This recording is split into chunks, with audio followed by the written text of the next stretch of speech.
नमस्कार दोस्तों। Donald Trump ने बहुत बड़ा नो बोल दिया है और ये किसको बोला है? शी जिनपिंग को। ये न्यूज़ बहुत ज़्यादा इंपॉर्टेंट है क्योंकि चाइना के अंदर टर्मोइल शुरू हो गया है। यहाँ पर ऐसा लगता है कि डोनाल्ड ट्रंप या डीप स्टेट चाहता है कि चाइना के अंदर तख्ता पलट हो जाए। यहाँ पर मिलिट्री कू की प्लानिंग शुरू हो गई है। शी जिनपिंग को भी मालूम है कि उनके दिन नंबर्ड हैं अगर ट्रंप के साथ पंगा लिया जाए। अब ये सारी की न्यूज़ मैंने डाल दिया है दोबारा से। ये क्यूआर कोड दिया हुआ है। ये पैसों के लिए क्यूआर कोड नहीं है। टेलीग्राम अकाउंट में जो मैं आज 5 न्यूज़ आपके साथ शेयर करने वाला हूं, ये पांचों की पांचों न्यूज़ इसके अंदर मैंने डाल दी है। जो स्टडी करना चाहते हैं जाकर वहां से डाउनलोड कर सकते हैं, न्यूज़ देख सकते हैं, इवन कि आप शेयर कर सकते हैं लोगों के साथ फ्री ऑफ कॉस्ट। कोई पैसे नहीं लग रहे, बस स्कैन करना आपको। अब आते हैं, हो क्या रहा है। हमारे देश की जो हमारा मीडिया है वो फोकस कर रहा है कि भारत में कहाँ पे आग लग रही है, इकोनॉमिकली हम कैसे डाउन जा रहे हैं, ग्रोथ नहीं दिखाएंगे, डाउन कैसे जा रहे हैं। लेकिन something massive is happening near our borders या बॉर्डरिंग कंट्रीज। चाइना में, कंबोडिया में, थाईलैंड में, सब जगह आग लगी पड़ी है।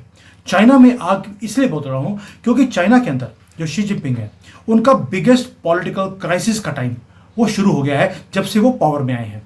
अब मैं बात कर रहा हूं कि यहां पर मिलिट्री कू की बातें होनी शुरू हो गई, फैमिली स्कैंडल्स बाहर निकलने शुरू हो गए एट दी हाईएस्ट लेवल, और डिप्लोमेटिकली वो आइसोलेट होते जा रहे हैं पूरे दुनिया में।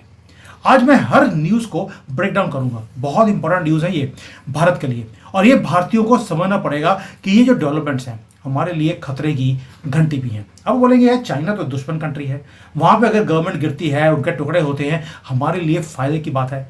आज आपको समझ आएगा कि हमने पाकिस्तान के लास्ट टाइम टुकड़े क्यों नहीं करे, क्योंकि वहां पे अगर टुकड़े होंगे, आज एक पाकिस्तान से लड़ रहे हैं, फिर 5 पाकिस्तान से लड़ना पड़ेगा। जैसे पहले एक पाकिस्तान था ईस्ट एंड वेस्ट, आज 2 पाकिस्तान से हमें लड़ना ऑलरेडी पड़ रहा है।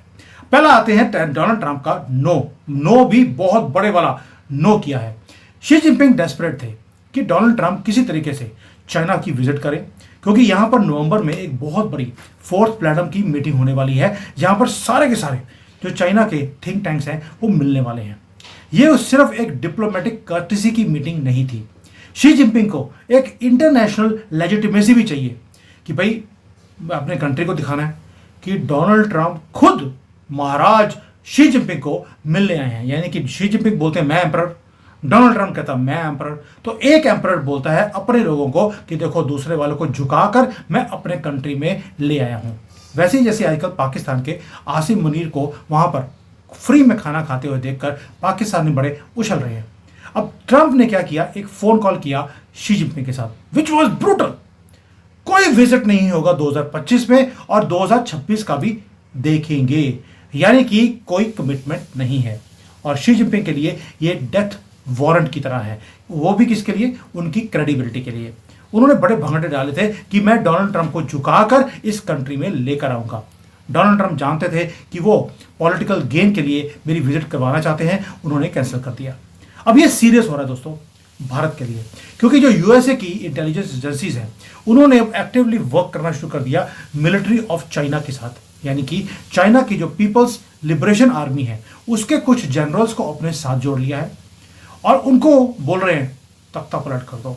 अब आप समझ रहे हैं क्यों बोल रहा हूं। ये सारी न्यूज़ दे दी मैंने, क्यूआर कोड दिया है, आपको जाकर देख लेना। मैं एक एक करके आपको यहाँ पे स्क्रीनशॉट लगाता हूँ। उसके बाद भी लोग बोलते हैं और प्रूफ कितने हैं, तो मैंने कहा प्रूफ सारे डाल ही दूँ, ताकि जो ये सेकुलर हिंदुओं के दिमाग में कभी रविश कुमार को प्रूफ नहीं मांगा, मेरे से मांगेंगे, मोदी जी से मांगेंगे, पप्पू से नहीं मांगेंगे। तो इसलिए सेकुलर हिंदुओं के लिए जिसका कुछ नहीं हो सकता उनके लिए ये क्यूआर कोड है, जाके लिख लेना। अब आते हैं अथॉरिटेरियन जो लीडर्स हो दोस्तों। जब भी कोई लीडर अपनी कंट्री के अंदर जब ग्रिप को हल्का सा लूज करना शुरू करता है तो वहां की जो मिलिट्री है हमेशा वो सामने आती है, उनको खरीदा जाता है या उनको बोला जाता है आप आगे आइए।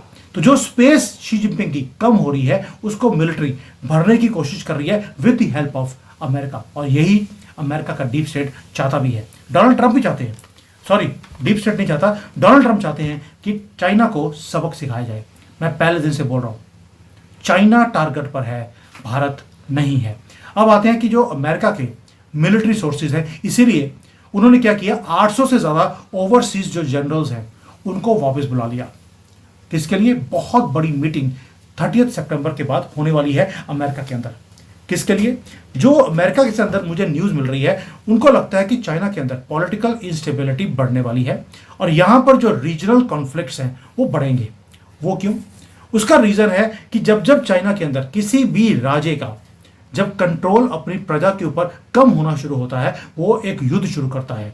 अब ताइवान में, साउथ चाइना सी में, पोटेंशियली हो सकता है भारत के बॉर्डर के पास। ये अमेरिका सोच रहा है।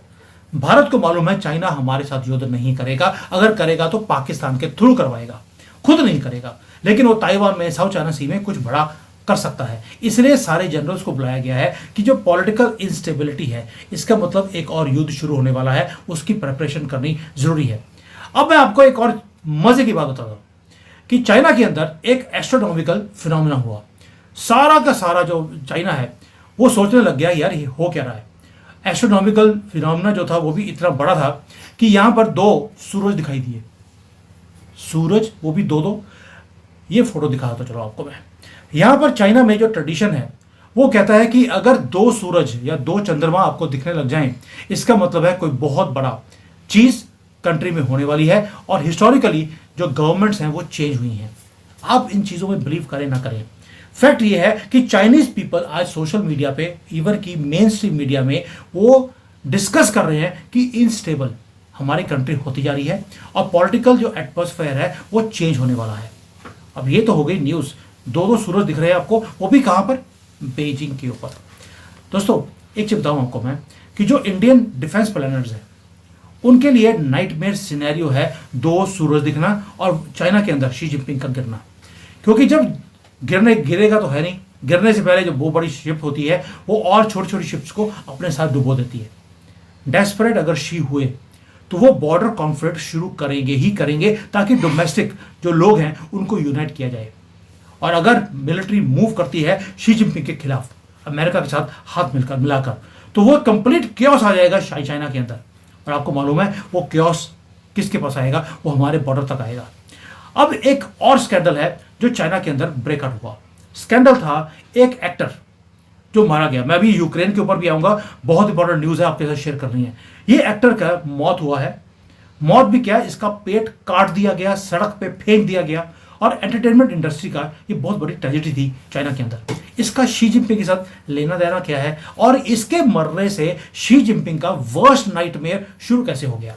उसका रीजन है कि जो चाइनीज अथॉरिटीज हैं, इसके मरने के बाद एक मैसिव एक क्रैकडाउन हुआ है इंटरनेट के ऊपर। कोई भी इसके बारे में बात कर नहीं सकता। मैं तो यहाँ पे चुपके से बात कर रहा हूँ, लेकिन यहाँ पर चाइना में आप बात नहीं कर सकते। अगर किया तो ये एक रेड लाइन है, आपको जेल हो सकती है। सीसीपी के सीनियर बंदों ने भी इसके बारे में डिस्कस कर लिया तो जेल हो गई उनको। यानी कि हर बंदे को साइलेंस किया जा रहा है, हाउस अरेस्ट किया जा रहा है।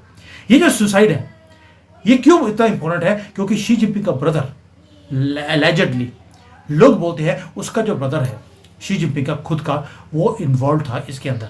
इसीलिए और जो ये सुसाइड का नोट था वहां पे लिखा गया है कि प्रिंस के कारण मेरी मौत हो रही है, या मैं उसने जो सुसाइड नोट है, because of the Prince I am going for a suicide. और चाइना के अंदर प्रिंस एक ही बंदे को बोला जाता है, वो है शी जिनपिंग।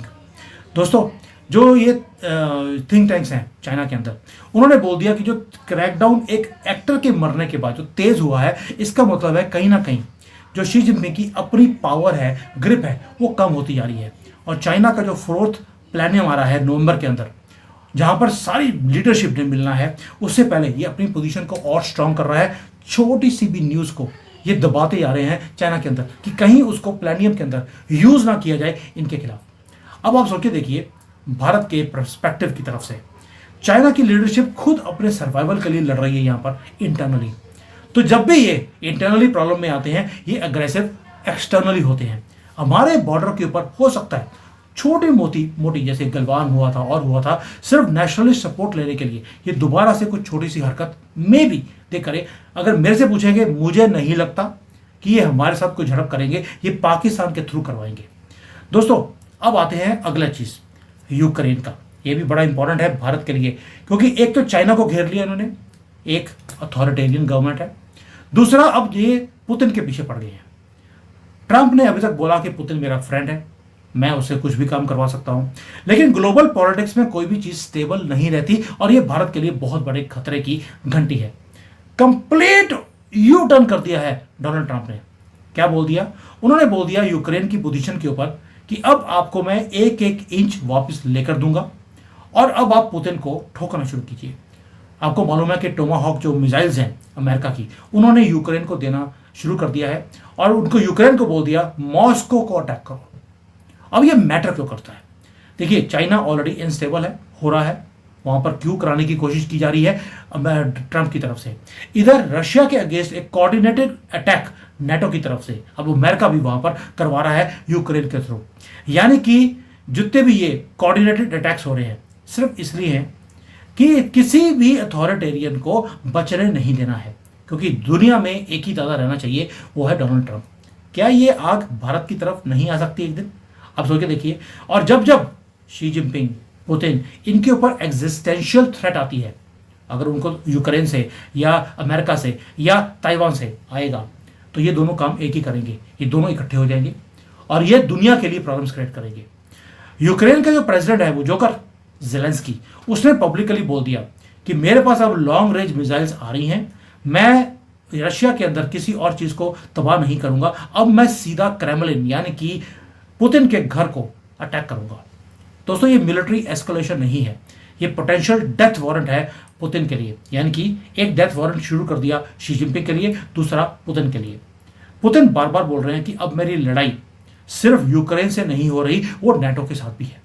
यानी कि हम एक पोटेंशियल युद्ध की एस्केलेशन देखते जा रहे हैं, चाइना के अंदर भी और यहां पर रशिया के साथ भी। और हमारे लिए दोनों ही बहुत बड़े डेंजर की बात भी है और अपॉर्चुनिटी भी है। अब डेंजर कैसे है? अगर रशिया और चाइना दोनों युद्ध में लड़ते हैं, पहली बात, अगर चाइना लड़ता है युद्ध किसी के साथ भी, हमारे साथ नहीं, तो हमारा जो यहाँ पे प्रेशर है बॉर्डर के ऊपर वो कम होना शुरू हो जाएगा, क्योंकि चाइना का फोकस कहीं और चला जाएगा। और अगर रशिया का युद्ध नेटो से या यूक्रेन के साथ बढ़ता है तो भी चाइना एक काम करेगा, अपने फ्रेंड रशिया को बचाने के लिए वो यहाँ पर हमारे बॉर्डर के ऊपर या ताइवान के पास वो युद्ध शुरू करने की कोशिश करेगा, ताकि दुनिया की अटेंशन थोड़ी सी इधर डाइवर्ट हो और उधर रशिया जीत जाए। और यही होता है रशिया चाइना का एक्सिस। हमेशा ही ये लॉन्ग टर्म सिक्योरिटी चैलेंज को ऐसे ही फेस करते हैं। पुतिन के लिए और शी जिनपिंग के लिए इंटरनल सर्वाइवल थ्रेट्स बढ़ते जा रहे हैं और फंडामेंटली ये सारी कैलकुलेशन को चेंज करता है। मोदी जी ने कोशिश कर रहे हैं कि चाइना, रशिया, भारत तीनों इकट्ठे होकर अपनी सिक्योरिटी को संभालें, लेकिन अमेरिका चाहता नहीं है, इसलिए उन्होंने चाइना को सेपरेटली एंगेज करना शुरू कर दिया और पुतिन को सेपरेटली। जियोपॉलिटिक्स में ऐसा ही काम चलता है। अब इसका मतलब भारत के लिए क्या है? अगेन रिमाइंड करवा दूं, अगर आपने किसी ने स्कैन ना किया हो, you can go and see all this news, सारे विद प्रूफ मैंने डाल दिए वहां पर। 15-20 न्यूज है और एनालिसिस भी मैंने वहां पे डाला हुआ है। इसको ब्रेक डाउन करते हैं इमीडिएट इंप्लीकेशंस क्या है भारत के लिए। बॉर्डर की जो सिक्योरिटी है भारत की, उसको हमने और तेज करना शुरू कर दिया। यानी कि हिस्टोरिकली, क्योंकि हमें भी मालूम है चाइना जब जब फेस करता है इंटरनल प्रेशर्स को, वो कॉन्फ्लिक्ट्स को अपने कंट्री से बाहर ले जाते हैं। हमारी मिलिट्री ने ऑलरेडी प्रिपेयर करना शुरू कर दिया पोटेंशियल प्रॉब्लम्स एट LAC और एट LOC। हमें लगता है कि LOC यानी कि पाकिस्तान की तरफ से हमें तंग करने की कोशिश की जाएगी, हो सकता है बांग्लादेश की तरफ से किया जाए। बॉर्डर जो चाइना का है वहां पर नहीं होगा, क्योंकि चाइना को हमारे मार्केट की जरूरत है। और अभी अभी उन्होंने नए मुसलमान बने हैं, उन्होंने नमाज ज़्यादा ही पढ़नी शुरू कर दी है मोदी की। यानी कि जो 5 बार ये डड्डू पोज करते हैं, शी जिनपिंग 5 बार कर रहे हैं मोदी जी के सामने। अब आते हैं कि भारत के लिए ये तो हो गया थ्रेट। अब एडवांटेज क्या है?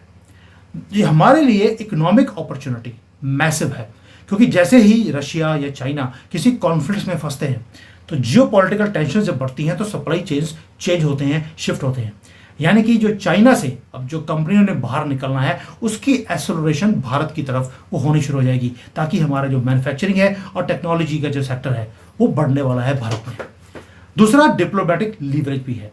यानी कि अब हमारा जो डिप्लोमेटिकली जो हमारा क्वाड के अंदर हम पार्टनर हैं, SCO में हैं, ब्रिक्स में हैं, वहाँ पर हमारा जो वेट है वो भी बढ़ने वाला है। और जो हमारा रिलेशनशिप है क्वाड के अंदर बाकी जगह पे, वो भी स्ट्रेंथन होगा।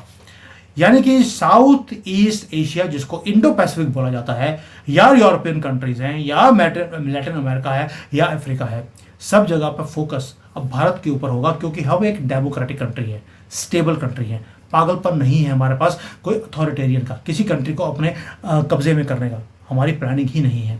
तो जो रीजनल लीडरशिप है वो आपको मिलने वाली है जैसे जैसे चाइना में या रशिया में प्रॉब्लम्स इंक्रीज होंगी। और आपको मालूम है कि चाइना के ऊपर वैसे भी बेल्ट एंड रोड इनिशिएटिव के बाद इनके ऊपर विश्वास थोड़ा सा कम हो गया है। और इंटरनल पॉलिटिकल क्योस अगर चाइना में अमेरिका करवाने में सफल होता है, एक वर्ड मैंने यूज किया है, अगर अमेरिका सफल होता है पीएलए को यूज करके शी जिनपिंग के खिलाफ, तो भारत के लिए बहुत बड़ी एक अपॉर्चुनिटी एंड थ्रेट दोनों आने वाले हैं। हमें थोड़ा सा रियलिस्टिक भी होना पड़ेगा कि डेंजर बहुत बड़ा है। अथॉरिटेरियन लीडर्स जब जब दिक्कत में आए, ये मैंने तीसरी बार रिमाइंड करवाया है कि अगर गवर्नमेंट ऑफ इंडिया देख रही है, क्योंकि हमारे इंडियन मीडिया ने इन चीज़ों को कवर नहीं किया, threat might come from LOC. LOC पे मुझे विश्वास नहीं है, बट फिर भी हमें सतर्क रहना पड़ेगा। और जो पॉलिटिकल एनालिस्ट हैं वो आइडेंटिफाई करते हैं 4 possible endings of this coup in China. पहला है कि जब पहले भी माओ के टाइम पर जब माओ की पोजीशन थोड़ी सी वीक होनी शुरू हुई तो उनको बोल दिया आप लाइफ टाइम के लिए चेयरमैन हैं कंट्री के, लेकिन अथॉरिटी जीरो हो जाएगी। उसका मतलब क्या है?